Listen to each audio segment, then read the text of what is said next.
Our story begins with high school student Sakura riding the bus home, but instantly her blood runs cold when she looks out the window and sees people burning alive inside a park, standing next to a mysterious boy. Shocked to her core, she screams for the driver to stop the bus, and after getting down, she starts moving toward the park. But on the way, she meets a police officer, and both of them go to the park together, where the officer cannot see any burning people at all. And he tells Sakura that maybe she imagined it, but Sakura insists that she saw those people burning right in front of her eyes. However, the officer tells her she must be mistaken, and also explains that homeless people often come to this park to camp. Then the next day, Sakura is practicing with students in the martial arts club, where she defeats one student and then fights another. And during the fight, she remembers the boy from that night. But when the other student tries to attack her, she throws him down and then leaves for her class. And all the students admire Sakura because she is very beautiful and also very good in both studies and martial arts. Then her friend Alba comes to her and they walk toward class together, where Alba asks if something is bothering her, but Sakura denies it. And at that moment, a teacher arrives and tells them about a new transfer student. And when Sakura sees the transfer student, she is shocked because she recognizes the same person she saw in the park that night. Then in class, the teacher introduces the transfer student and explains that Ogami's parents live abroad and he lives alone here. And during lunch break, Sakura notices Ogami wearing gloves and thinks his hand might have been burned in the fire that night, which is why he is hiding it. So she goes to Ogami and tells him she wants to talk about something important, making all the students around them think she is going to confess to him. But Sakura instead asks Ogami where he was the previous night, and Ogami replies that he was on his night shift. Then Sakura asks him to remove his gloves, and when he does, she sees a ring on his other hand. And Ogami explains that he wears gloves to hide a scar on his hand. And after hearing this, Sakura realizes she was wrong and apologizes to him. Then Ogami tells her that if she wants, they can be good friends. And after saying this, he leaves. And Alba asks Sakura what Ogami said, to which Sakura replies that nothing happened. But Alba assumes that Ogami rejected her, and this shocks the other students. Meanwhile, Ogami is playing basketball while Sakura keeps watching him because she feels he is hiding something. And Alba teases her for still watching Ogami even after being rejected. But Sakura denies it. Then she notices that Ogami has disappeared. So she goes outside to look for him but cannot find him anywhere, while Ogami is actually hiding nearby and watching her, wondering why she is following him. After that, Sakura goes back to the park where the incident happened, and a dog comes to her, so she gives it a rice ball, but the dog takes it and runs away, making Sakura angry. And at that moment, Ogami appears and tells her that she behaves rudely only with him. Then Ogami calls the dog to himself and the dog obeys him, after which Ogami asks Sakura why she is following him, and Sakura apologizes and says she may have misunderstood him. Then Ogami asks about the dog's owner, and Sakura explains that the dog was taken care of by a homeless old man who was beaten to death, and she believes the Falcon group is responsible. And when Ogami asks if the police did anything, Sakura explains that the Falcon group is very strong, and even the police are afraid of them. Then Ogami says that people should be used to deal with people, and if the locals do nothing, then the same behavior should be returned to them. While at the same time, the Prime Minister is shown investigating Ogami, and the assistant informs him that Ogami seems to be planning something. Then the next day at school, Sakura thinks that if the person who burned those people alive was not Ogami, then who else it could be. And later, Alba asks Sakura to go out with her, but Sakura refuses, and Alba admits that she planned it to bring Sakura and Ogami closer. But Ogami also refuses and explains that he has to go to his night shift. Then he receives a call and tells him that it is a work call, and after that he leaves while receiving orders on the phone. And in the evening, Sakura returns to the park again and feeds the dog, when she suddenly sees a group of men beating another man badly, so she goes to them and says that she has informed the police and they will arrive soon. But the men laugh after hearing the police, ask her if she does not know who they are, and when Sakura notices the tattoos on their bodies, she realizes they are members of the Falcon group. Then she asks why they are beating the man, and they reply that some members of their group have gone missing and they are searching for information. And Sakura understands that the people burned that night were also members of this gang, and the men then surround Sakura and demand that if she knows anything about their missing members, she should tell them. And after that, they start attacking her. Sakura fights back with everything she has, throwing punches and kicks as the group gangs up on her, but they start beating her badly. And seeing this, the dog rushes in to protect her. Yet the thugs turn their anger on the bong as well and begin hitting it mercilessly, and Sakura desperately shouts at them to stop, but they ignore her completely, while the dog's condition becomes terrifyingly bad. And Sakura, shaking, promises the dog that she will take it to a doctor as soon as she can. But before she can move, one of the goons kicks her hard and sends her flying away. And just as they are about to finish her off, Ogami appears without warning, calmly telling the dog that it fought bravely but probably cannot survive any longer. And with a heavy resolve, he snaps the dog's neck, knowing it cannot be saved and refusing to let it suffer more, which leaves Sakura frozen in shock as she screams at him asking why he killed it. And at the same time, the remaining gang members rush toward Ogami, but the moment one of them attacks, Ogami grabs him and burns him alive, spreading terror instantly. And as Sakura watches the flames, she finally understands that the person who burned people alive that night was Ogami. And without hesitation, Ogami wipes out the rest of the Falcon members. While elsewhere, unseen figures quietly comment that it seems he has finally begun his work. And then Ogami walks up to Sakura and reminds her that he had already asked her to become his friend. And as he says this, he starts burning her. And when Sakura regains consciousness, she finds herself at home, with her parents relieved and overjoyed to see her awake. And her father explains that she was found unconscious outside the house, and they tried everything to wake her, but she slept unnaturally deep. And Sakura apologizes repeatedly for causing them worry. Then later she returns to the park and finds no ashes, no trace at all of the people Ogami burned. And back at school, her eyes land on Ogami sitting calmly in class, while Alba comes over to chat. But Sakura's attention never leaves him, prompting Alba to scold her for ignoring her friend because of a boy. And just as Sakura is about to reveal the truth to Alba, Ogami approaches them and casually asks if he can know their secret too, placing his hand on Alba's shoulder, which terrifies Sakura as she fears he will burn her friend. So she forcefully knocks his hand away and declares that he cannot hurt her friend, leaving the other students confused about Sakura's behavior. Later, Sakura sits alone in the park below and notices Ogami watching her from afar. And when Alba tries to come talk, Sakura pushes her away, fearing Ogami might hurt her if Alba stays close. But Alba notices Ogami too and wrongly assumes Sakura is distancing herself because of him, storming off angrily despite Sakura trying to stop her. Then in class, Sakura approaches Ogami and asks him to talk outside after school, shocking everyone, who immediately assumes they are going on a date, and Sakura reassures Alba that she will explain everything later, making Alba happy again. While elsewhere, a different boy is seen pulling toys out of a vending machine in a mall, leaving them behind even when a worker tells him to take them. And later in a narrow alley, he shows a photo to a doll-like girl and tells her this will be her next target, code number 3, revealing that the femme, named Yuki, is also a code breaker. Then Sakura brings Ogami to a busy market area, knowing he will not attack her in a crowd, and she demands to know why he killed those people. And Ogami coldly replies that the deaths of the Falcon group mean nothing because they were evil and the world is better without them. But Sakura argues that no matter how bad they were, he cannot just kill people, and that the law exists for punishment, only for Ogami to state he follows no law because he is a code breaker, leaving Sakura confused yet determined as she warns him she will stop him if he tries to kill again. And Ogami tells her to stay out of his affairs and starts walking away. But when she shouts for him to stop, a nearby child begins crying. And as Sakura comforts the child, Ogami returns and explains that the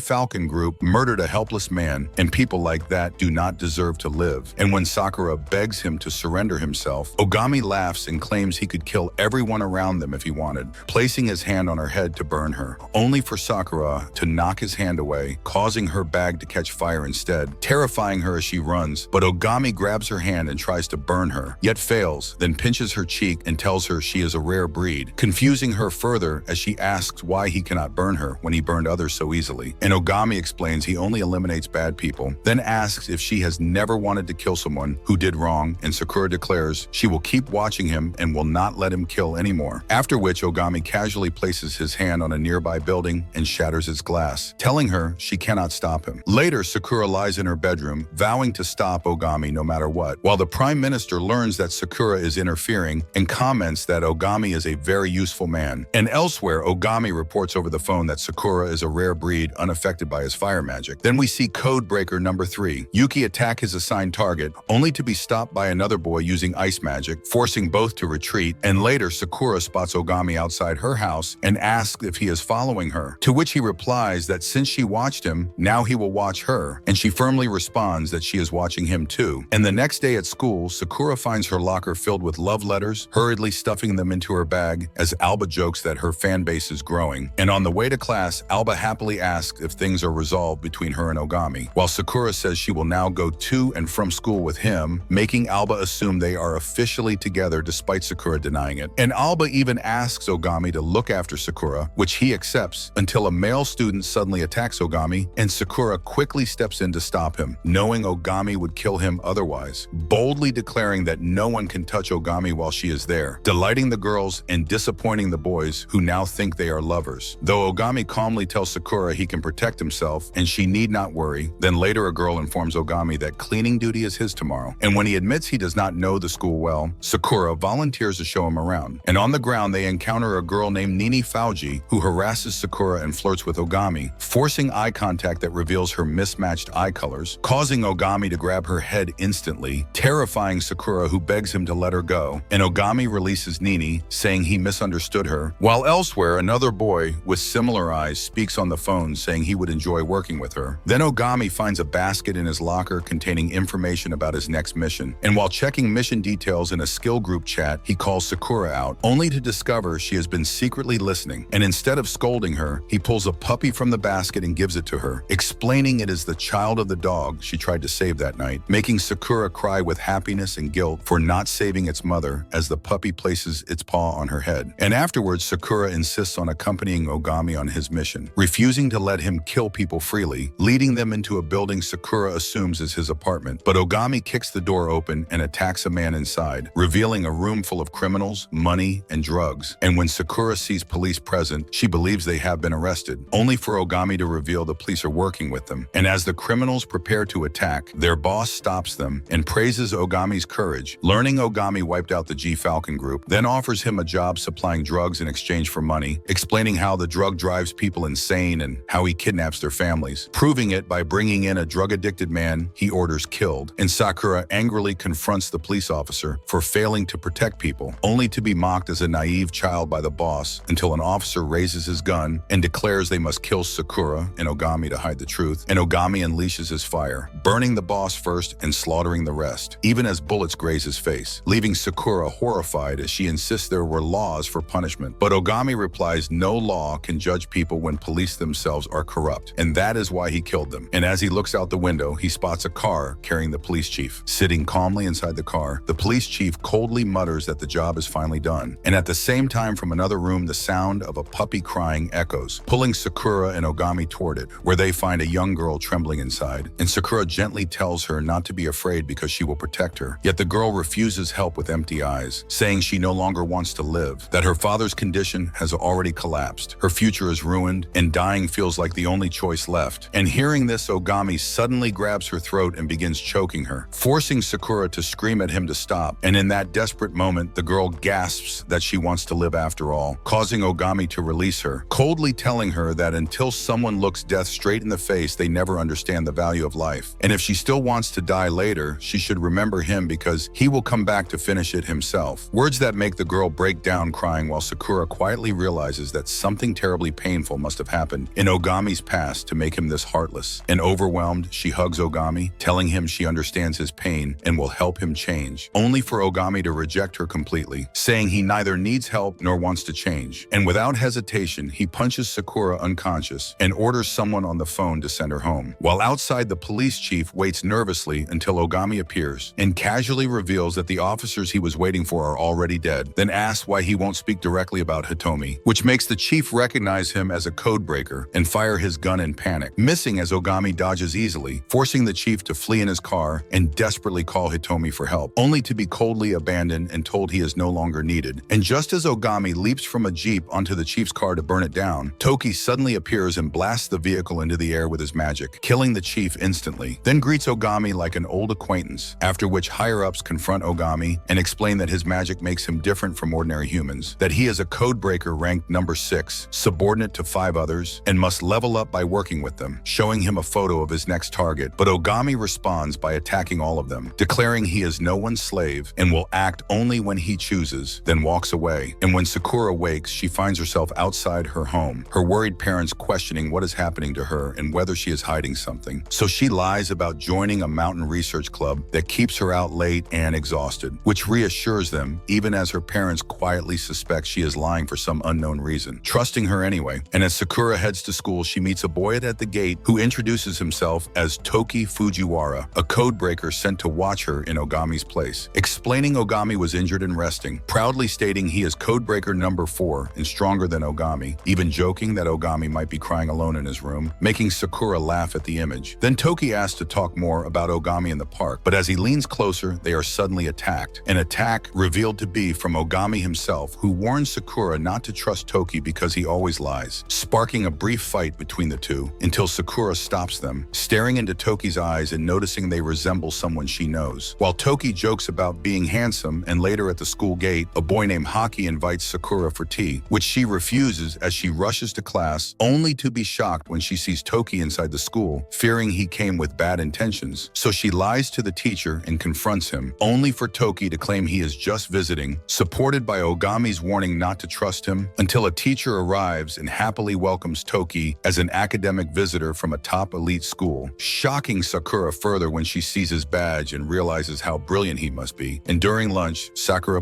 invites Ogami to eat with her, but he leaves, so she drags Toki along instead despite his excuses, causing students to gossip wildly. And when she asks why Ogami kills people, Toki explains that code breakers kill for objectives, whether to protect family or something precious, then crosses a line by touching her inappropriately, earning a hard slap and a sharp warning, only for Ogami to appear and insult Sakura as foolish for trusting lies, which angers her deeply. And later on the rooftop, they encounter Haki and Nini, where Toki quickly leaves and Nini denies having any brother. And that night, Sakura follows Ogami again, insisting she won't let him kill anymore, questioning Toki's family, learning that code breakers abandon their families entirely. And soon they meet Toki waiting near a building, admitting he lied about his sister before violently breaking the door open with his power, revealing guards inside who open a fire, bullets melting in Ogami's flames while Toki redirects them back, turning guards to stone-like rubble as two enhanced fighters emerge claiming special abilities are not limited to code breakers, attacking with tornadoes until their energy pipes drain and they flee, revealing a hidden lab filled with children possessing powers, exposing a government-linked criminal named Mr. Tabana who exploits them in secret, leading Sakura to demand answers as they enter a room packed with children, realizing the horrifying truth behind it all. Research is being carried out on them, and after that, the three of them enter an experiment room where blood is splattered everywhere, and Toki explains that this place is used to experiment on children's organs, which leaves Sakura completely shaken. And then Tabana arrives with his assistant and angrily demands to know what they are doing there, only for Toki to accuse him directly of researching children's organs. And in response, Toki uses his power to smash a wall, revealing dozens of children sealed inside capsules, explaining that their organs were removed, stored here, and that all of them are already dead. And Ogami coldly tells Tabana that this is a crime, while Tabana tries to stop them from interfering. But then the two enhanced men return and openly admit that they experiment on children with special powers. And if a child lacks enough power, their organs are harvested for other uses. And hearing this, Ogami calmly agrees and declares that since they are useless to him, he will kill them both, triggering their rage as they attack him using water and electric powers, which Ogami neutralizes with fire as a fierce battle erupts, while Toki rushes Sakura outside. But one of the men attacks Toki, only for Toki to block it with his power, and Sakura notices the power source is coming from the man's backpack, urging Toki to target it. And although the first strike fails, repeated attacks finally knock the bag off, revealing a child inside, shocking both Sakura and Toki. And it becomes clear that the men were using children's powers, and the child begs Toki to kill the man because he tortured and killed his older brother. And Toki does so, but the child also dies, while Ogami kills the other man, and a young girl emerges from his bag, asking Ogami to kill him too. And after Ogami complies, the girl also dies, and Ogami moves to kill Tabana as he tries to flee, only for Toki to knock him down outside. And just as Ogami is about to burn him, Tabana's daughter appears, forcing him to confess that he did everything to save her because no hospital could find suitable organs for her, and that desperation drove him to experiment on children. And now, fully realizing his sin, Tabana accepts death, but as Ogami prepares to burn him, Sakura punches Ogami to stop him and tells Tabana that he will never understand the pain of the children he killed, that even if he acted for his daughter, he had no right to take others' lives. And Tabana finally understands his mistake, yet Ogami still burns him alive. And as Tabana dies, he smiles at his daughter, while his daughter attacks Ogami in rage. But her power fades before it lands, and she vows to avenge her father, only for Ogami to tell her she must become stronger first and to come find him when she is ready, after which she collapses unconscious. And Toki informs Sakura that medical teams are on the way to take the surviving children and the girl. And Sakura realizes Ogami deliberately gave the girl a reason to live, but Ogami dismisses it by saying he is no hero, just a code breaker who kills people, while Tabana's assistant tries to escape and suddenly appears before Toki, but an unseen force controls his body, forcing him to shoot himself dead, leading Toki to suspect mind control. And when Toki answers the assistant's phone, he calls out Hitomi as codebreaker number 1, who calmly replies that they will meet later. And meanwhile, the Prime Minister is informed that all children have been rescued from Tabana's facility, thinking to to himself that he never imagined Tabana would go that far for his daughter when a boy approaches him and says the children should not have been treated that way, prompting the Prime Minister to ask if his master is interested in them too. And later, the rescued children are shown together with Tabana's daughter. While news reports announce Tabana's death with no clear cause, some ministers blaming drugs, and then Toki visits the Prime Minister, who thanks him and invites him for breakfast, where Toki questions his connection to Tabana's research facility, but the Prime Minister avoids answering and instead claims he is making codebreakers work easier, which Toki does not believe, demanding the real reason, leading the Prime Minister to reveal that Toki came to see his sister, and Toki warns him to stop watching her, reminding him of their deal that he would work in exchange for her freedom. And it is revealed that the Prime Minister is actually Toki's father. And back at school, Sakura reads about Tabana's death in the newspaper when a girl approaches, and Ogami explains she is also a codebreaker, and the girl Rui asks Sakura to leave so she can speak privately, warning Ogami that since Sakura joined a mission, enemies now know about her, and as a rare breed she could become the next target. So Ogami receives orders to protect her, which he accepts, and after Rui leaves, Sakura asks about her, then encourages Ogami to make friends at school so others understand him, but he refuses, saying codebreakers have no friends or family. And in class, students fall silent when Sakura and Ogami enter. Alba passes Sakura a note that shocks her, and at lunch, Ogami threatens that if Sakura reveals his truth, he will kill everyone at school. But later, when they return to class, they find a surprise welcome party for Ogami, with the note explaining Sakura had to keep him away until it was ready, and students give Ogami personal notes about themselves, which he tries to burn, only for Sakura to stop him, asking why, and Ogami explains that after people die, their belongings keep memories alive, and he hates that, but he has already memorized everyone's names and will remember them, which makes Sakura genuinely happy. While elsewhere, Toki feels intense pain and suspects his heart condition has returned, and the Prime Minister discusses missing agents, suspecting Hitomi. While Hitomi appears with Yukihira, facing rows of agents he declares part of his new army before using magic on them. And back at school, Ogami spots undead agents breaking in after attacking the Watchmen, immediately fighting them as Sakura begs him not to kill, only for Ogami to reveal they are already dead and controlled by necromancy, something only Hitomi can do. And as Ogami grows exhausted from excessive fire magic and nearly collapses, Sakura catches him until Miss Kanda suddenly arrives and attacks the undead, confusing Sakura as the undead move toward Ogami's class, and Ogami asks Miss Kanda to take Sakura somewhere safe while he holds them back, igniting flames to block them. But the undead cross the fire unharmed, forcing Ogami to keep fighting to protect the students. And Sakura realizes he is fighting not to kill, but to protect. And just as Ogami reaches his limit, Yuki arrives to attack the undead, followed by Hikiki, who scolds Yuki for being late and slices the undead apart with magic. And Sakura rushes to Ogami, fearing he has died like the children earlier. But Hikiki assures her Ogami is only exhausted, while Toki is shown unconscious in an alley, his body reverted to a child. And Miss Kanda explains Ogami overused his powers and is lost but will recover in a day, making Sakura relieved. And she is shocked to learn Miss Kanda is not a codebreaker, but an Eden agent who supports them, with Hikiki revealing Ogami is the lowest ranked codebreaker and Miss Kanda was sent to support him, prompting Sakura to comment on his attitude. Learning Hikiki is codebreaker number 2 and Yuki is number 3, and when Sakura asks about number 1 and 5, Hikiki hints she already met number 5, making Sakura realize the biker girl was number 5, while Miss Kanda avoids discussing number 1 and insists they must move Ogami to a secret place for safety, but Sakura brings them to her home anyway, revealing to Miss Kanda and the others that Sakura is the daughter of Japan's most powerful Yakuza clan leader, and her family accepts them as her friends, with Sakura's mother showing them rooms, Toki appearing in child form, and Miss Kanda explaining he is lost but will recover. And as dinner is called, Toki explains Eden told him Ogami was lost and everyone would stay at Sakura's house, so he came too, while Hakiki asked Toki if he used too much power, about Lost and whether Eden was informed, and Toki stays silent, which makes Hakiki angry as he scolds him for hiding things. And after that, everyone eats dinner together, with Sakura sitting quietly beside Ogami, while outside, Toki speaks privately with Hakiki, who points out that Toki formed 2 groups, one to protect Sakura and the other to monitor Hitomi's people, yet questions why Hitomi has not directly kidnapped Sakura if that is his goal, leading Toki to suspect that Hitomi's real aim is to push Ogami deeper into Lost. And just then Ogami regains consciousness as Miss Kanda apologizes to him, explaining that the agents they fought were actually the Prime Minister's missing operatives. And elsewhere, Rui receives a call from Eden, instructing her to go to Sakura's house and protect her because both Ogami and Toki are currently affected by Lost and cannot fully guard her, while Ogami stares at a sword in front of him, remembering his harsh training days, until Sakura's father enters, noticing Ogami's fondness for katanas and gifting him one, telling him he can keep it, then speaking seriously about how Ogami has witnessed countless deaths and lost people close to him, saying he can see that blood-soaked pain in his eyes, before warning him that Sakura is his daughter, and if anything happens to her, he will not forgive him. And suddenly an explosion shakes the mansion, forcing Ogami and Sakura's father to rush out and see many guards injured, realizing this was Hitomi's doing, and Sakura has already been captured. And when Yuki attacks Hitomi, it has no effect, as Hitomi easily strikes him away, then moves to attack Ogami and leave, only for Miss Kanda to confront him. But even her magic fails, and Hitomi calmly tells her she cannot defeat him, injuring her with his power. Then Ogami attacks Hitomi with the katana, but misses, getting injured himself. And when Toki and Hakiki join the fight, their attacks also fail, while Hakiki rescues Sakura and Rui pulls her away, and Hitomi tells Toki that he has recovered from Lost, as Ogami stubbornly stands up to fight despite Toki warning him that he is not fully recovered. While Sakura regains her senses and realizes the truth that Hitomi was once Ogami's friend, and Ogami demands to know how Hitomi changed so much and what he truly wants, to which Hitomi replies that he seeks revenge against Eden, then leaps down as Ogami strikes again and is thrown into water, while Toki's magic still cannot affect Hitomi, and Ogami rises from the water with his power restored, attacking together with Toki, yet Hitomi remains unharmed until Rui steps forward to stop him, only to be mocked as Hitomi asks if she really thinks she can stop him. Then he creates a massive magic sphere and attacks, but Sakura steps in front of it, shocking everyone as the sphere vanishes, prompting Hitomi to praise her as truly remarkable before declaring his work complete and leaving. While elsewhere, Yukihira is shown holding the Prime Minister captive, and Hakiki receives an urgent call to rescue him, finally realizing Hitomi's real plan was to keep all codebreakers busy while kidnapping the Prime Minister, perfectly executing his strategy. And though the codebreakers decide to rescue the Prime Minister, Toki refuses, insisting they should not go, angering Rui as she reminds him the Prime Minister is his father, shocking Sakura. Yet Toki leaves anyway, claiming urgent business, and suddenly a talking cat appears, urging them to act quickly, leaving Sakura stunned as Hakiki explains the cat is actually Yuki, who turns into a cat after entering Lost. Then Sakura's father apologizes to the injured guards, while Hakiki explains that Hitomi was once a codebreaker whose senior was the Prime Minister, disappearing 3 years ago and presumed dead, only to return as their enemy, being the strongest among them, though his reason for seeking revenge against Eden remains unknown. And Rui adds that since Hitomi kidnapped the Prime Minister instead of killing him, he must have another plan. Yet Ogami bluntly states he does not care and will kill Hitomi because he sides with evil, while Sakura's parents look through her photo album discussing her future, overheard by Ogami, who later flips through the album himself and sees Sakura's childhood photos, noticing the absence of her birth photo, leading Sakura to reveal she was adopted. And her parents explain they found her in terrible condition, raised her with love, and now ask Ogami to protect her future, which he accepts. Then Hakiki and Rui discuss Hitomi's past, with Rui recalling how Hitomi took care of her after her parents died, showing he was once hardworking and kind, while Hakiki listens silently, and Sakura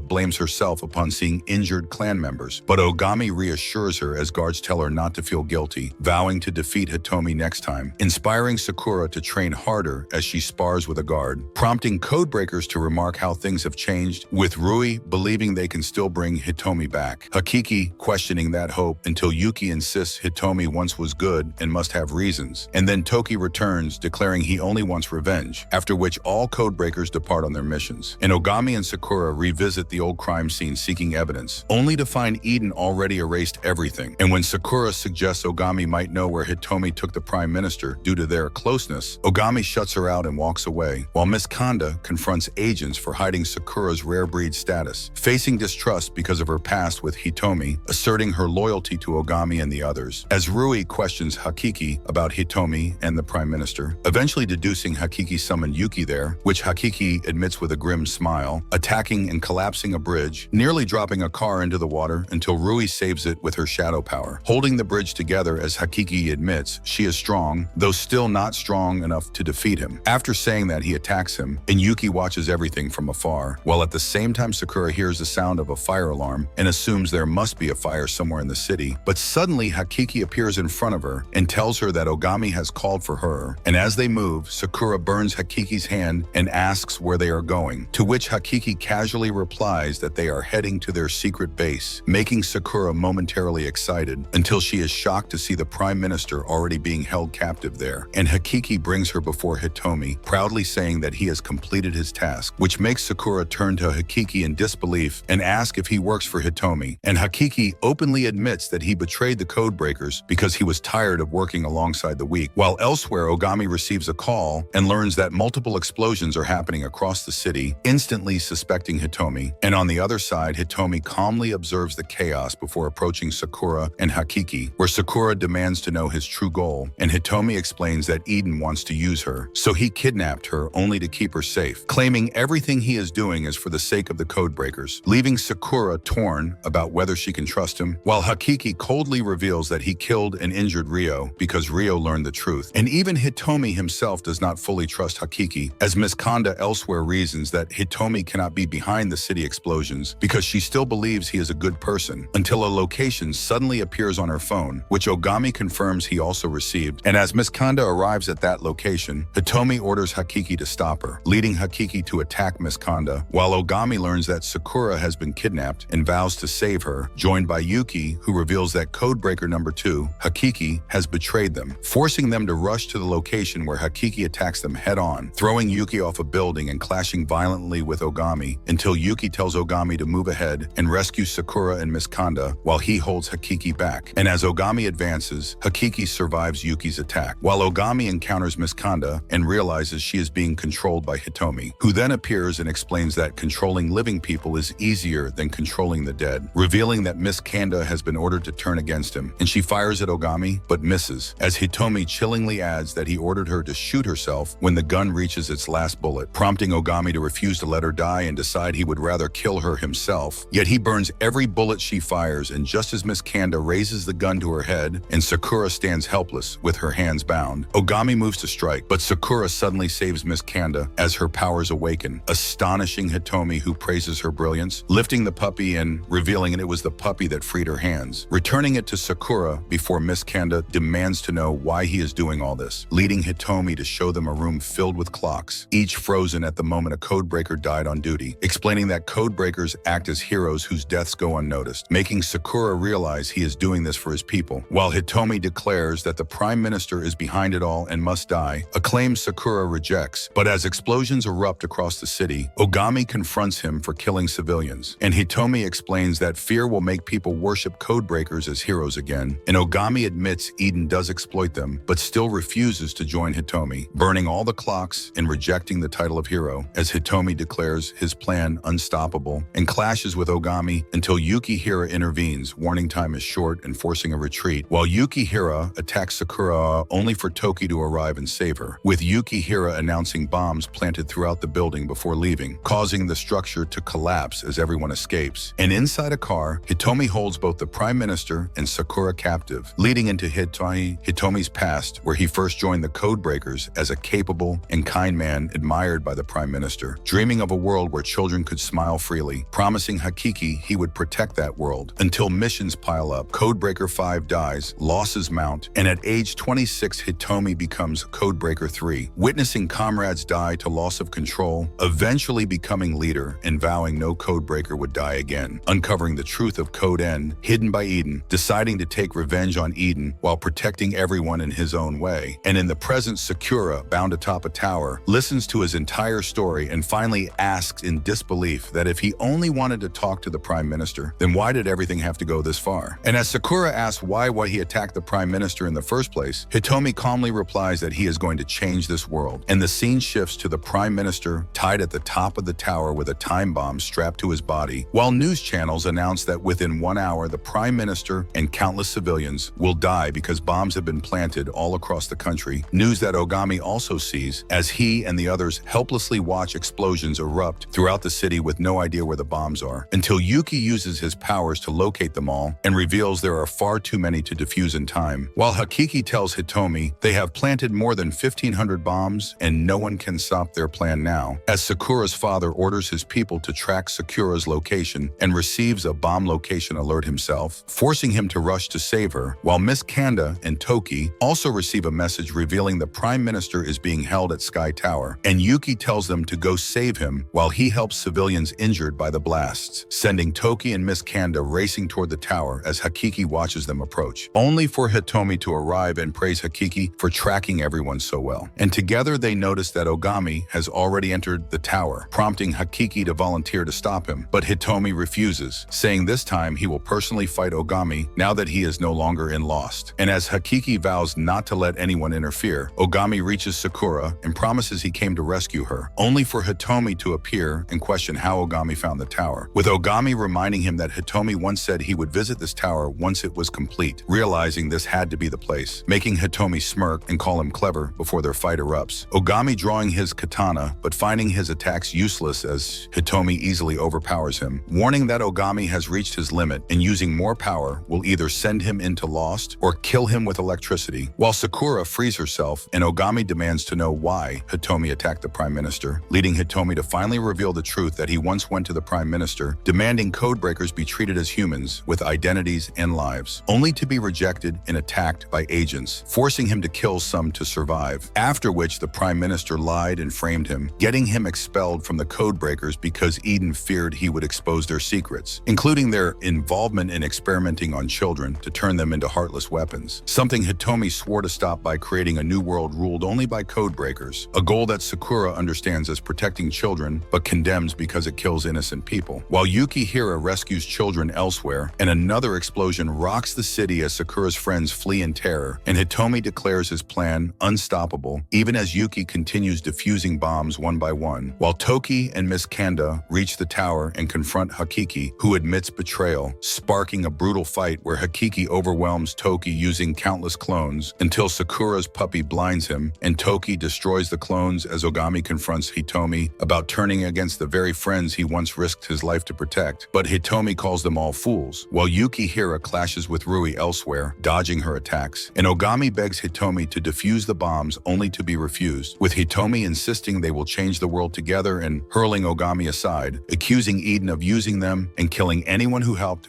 him, including Tabata and the Falcon group, before inviting Ogami to join him, an offer Ogami rejects by saying there is no difference between Eden and Hitomi if both kill innocents, reminding Hitomi of words he once admired, triggering Ogami's fiery counterattack that Hitomi blocks as Ogami's head throbs, and Hitomi declares he is about to fall into Lost, moving in to kill him until Sakura steps between them and vows she will not let Ogami die, impressing Hitomi with her kindness, even as bombs tick down to 1 minute, Hitomi threatening to kill Sakura after the Prime Minister dies, declaring victory as the timer hits 0, yet no explosions occur anywhere, shocking Hitomi as Hakiki appears and admits he altered the plan, while Yuki has already defused the bombs and realizes Hitomi has failed, retrieving the children only to find them gone, learning from Rig that Hakiki secretly evacuated them all while pretending to follow Hitomi, perfectly sabotaging the plan, causing Hitomi to release Sakura in fury and accuse Hakiki of ruining everything, insisting he wanted to free codebreakers and save the children, only for Hakiki to expose that all bombs were defused, the children saved, and the Prime Minister rescued by Toki, warning Hitomi not to use more power or he will fall into Lost, a warning Hitomi ignores as he claims this tower was chosen so he could destroy it entirely. While elsewhere, Toki stands with the Prime Minister, camera turned away, tempted to kill him to keep himself and his sister safe, even lifting him over the edge before freezing him and ultimately sparing his life, calling him a terrible father. As back at the tower, Rui covers everything in shadow and everyone tries to stop Hitomi together, yet he resists them all, declaring Eden controls them and feels nothing for codebreakers, shouting that Eden only sees them as tools, using us only for his own benefit. And hearing this, even the Prime Minister bursts into laughter, while Rui looks at Hitomi and asks how he changed so completely, to which Hitomi replies that none of them can truly understand his pain. And when Rui questions why he wants to kill innocent people, Hitomi answers coldly that there are no innocents at all, because on that Christmas day, when he was taking code number 6 with him, not a single person even thought about helping them. Code number 6 died and no one in the world cared. And that was the moment he realized that the people they were protecting were deeply selfish. So from that day onward, he began to hate everyone. And with that hatred burning inside him, he moves to attack them all. But Miss Candia steps forward to stop him, only to be struck aside as Toki saves her. And just as Toki prepares to unleash his full power, Sakura grabs him, causing Hitomi's power to weaken due to rare breed interference, which enrages Hitomi as he snarls that he is sick of this girl and grabs Sakura by the throat, making everyone shout at him to let her go. And suddenly something stirs inside inside him, forcing him to release her, as Ogami stands up and declares that Hitomi has fully accepted evil and now must be destroyed, removing the ring from his hand and unleashing his true power, shocking everyone as Ogami vows to burn Hitomi to ash with his fire magic, triggering a flashback of the past where Ogami trained with Hitomi in sword practice and was defeated, before returning to the present where even Hitomi is stunned by Ogami's power and their fight erupts. While the other codebreakers try desperately to stop Hitomi, but their abilities barely affect him, until Hitomi strikes Ogami with electricity only for Ogami's flames to absorb it completely, leaving everyone confused as to what is happening. Yet Hitomi refuses to give up and attacks again. This time Ogami observes the energy and reflects it back, knocking both of them unconscious. And as Hitomi forces himself to stand again, Miss Kanda begs him to stop, but he ignores her and pushes his electric power even further, prompting Hakiki to reveal that Hitomi's code end has begun. And Hitomi admits he always wanted to talk to Eden about it, but it was already too late, confessing that learning he would die alone broke him, until he realized all codebreakers must have felt the same fear at death, and that before dying, he wanted to protect all codebreakers and children with special powers so they could live normal lives. Though he now doubts it is possible, yet he still refuses to give up and insists he must kill the Prime Minister, only for Toki to stand in his way and be ignored until Ogami punches Hitomi and tells him he once hated criminals and destroyed evil, but now he himself has become a criminal who killed countless innocents, demanding to know why, as Hitomi answers that he is codebreaker number 1 and must finish his mission, finally revealing the truth that everything he did was to protect codebreakers and empowered people. But as his code end triggers, again, Ogami steps back and Hitomi explains that Eden had been watching them all, and revealing the truth earlier would have endangered them, admitting he should have trusted them sooner, praising the codebreakers for how far they have come, thanking them for working with him, confessing to Hakiki that he suspected him too late, acknowledging Ogami's growth, and when Ogami questions why he fought, knowing his death would mean nothing, Hitomi sadly agrees but says his body can no longer handle the power, urging them all to live well, until the Prime Minister arrives claiming society will never accept people with such powers, prompting Sakura to ask why he ignored Hitomi when he himself created the codebreakers. The Prime Minister admitting turning Hitomi into one was his mistake and declaring Hitomi a terrorist, pushing Hitomi into a rage as he lunges to kill him but is restrained by the others, while Ogami asks him to stop because they cannot watch him become worse, promising they will handle everything from here, and Hitomi finally accepts, calling Ogami truly grown, as an electric bird bursts from his body and he dies, leaving everyone devastated except the Prime Minister, who smiles until Toki punches him, as Ogami walks away saying Hitomi died because he did terrible things, while Sakura insists he did it to protect them, only for Ogami to reply that killing innocents cannot be erased, as police surround the tower and the public celebrates the death of the bomber, making Toki leave in disgust, while Hakiki sits beside the Prime Minister in a car and is thanked. The Prime Minister pleased that Hitomi's death allowed Ogami's true power to awaken, believing it will be useful later, while Toki enters a room where others already know Hitomi is dead, and the Prime Minister proudly states they still have rare breed, celebrating until an electric attack strikes them, making Hakiki realize it was Hitomi's final act, though it does not kill the Prime Minister, as Sakura returns home and prepares for school, noticing Ogami is no longer outside, until Yuki tells her Ogami has left and she can call him if she ever needs help. And later, as Sakura rides a bus, she sees the park where she first met Ogami, watching children play among flowers as she resumes her normal life, still thinking about Ogami and the codebreakers, knowing they will meet again someday. While elsewhere, Miss Kanda and Ogami embark on a new mission, where Ogami uses his fire magic to strike an enemy, and with that, this anime comes to an end.